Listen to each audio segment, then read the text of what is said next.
Our guest right now is Joseph Cheng, Professor of Political Science at City University right here in Hong Kong. Professor, it's always good to have you on the show with us. So before we get to your thoughts on how China sees all these protests unfolding, first of all, let me just ask you about your take on how Pakistan is preparing, because of course China and Pakistan are indeed allies. Pakistan has gone to great lengths, changing the route and also getting state broadcasters not to talk about China's recent crackdown in Tibet. How important do you think that is, and that it all goes off without a hitch for the relationship between the two countries? Well, Pakistan is probably one of the most friendly countries towards China in the world.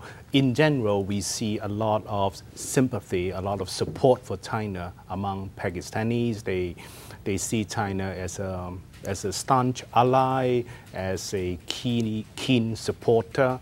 But at the same time, there are some issues, mainly with the minorities, particularly with construction projects in some of the places like the Northwest Frontier Province and so on. So there is probably a concern for accidents, but there is no doubt that in general, people in Pakistan are in support of China.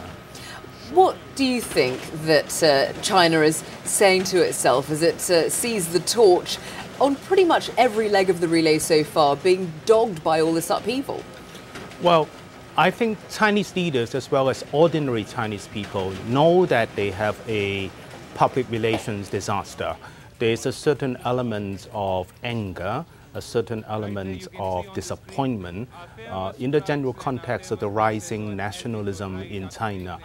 They believe that China has been unfairly treated, that China deserves a chance to show the world the best aspects of China, its achievements in modernization and so on, just like Japan had that chance in the '64 Olympics, just like South Korea had that chance in the 1988 Olympics. But China would have to know, right, that its hosting of the Games would be provocative and would cause controversy. There is a certain awareness among the better educated that various opposition groups will make full use of the opportunity to score against China, to maximize the appeal of their messages, making full use of the PR, the media coverage for the event. But then they also think that, well, ordinary Chinese people think that the world should understand, the world should take a macro view and take a balanced view. But deeper down, there are the worrying questions of, is it true that the world doesn't want to see a strong China? Why is there so much resentment against the so-called peaceful rise of China? China is constantly, as we know, telling other countries to butt out of its internal affairs, and it's pretty much said the same to all those who are demonstrating now along the torch relay. Doesn't that sort of an approach, though, just add fuel to the fire? Yes, there's a little bit of that. I think deep down there are also some current issues having nothing to do with foreigners. First of all, the riots in Tibet certainly demonstrates that the society is not that harmonious. The minorities policy in China is not that successful. And then you have the very serious problem of inflation exacerbating the gap between the rich and poor.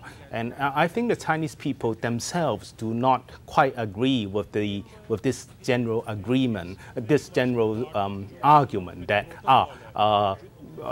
Olympics has nothing to do with politics, because right from the Maoist years, every Chinese has been taught that everything is politics. But then they just want to have a fair chance to show the world the best aspects of China.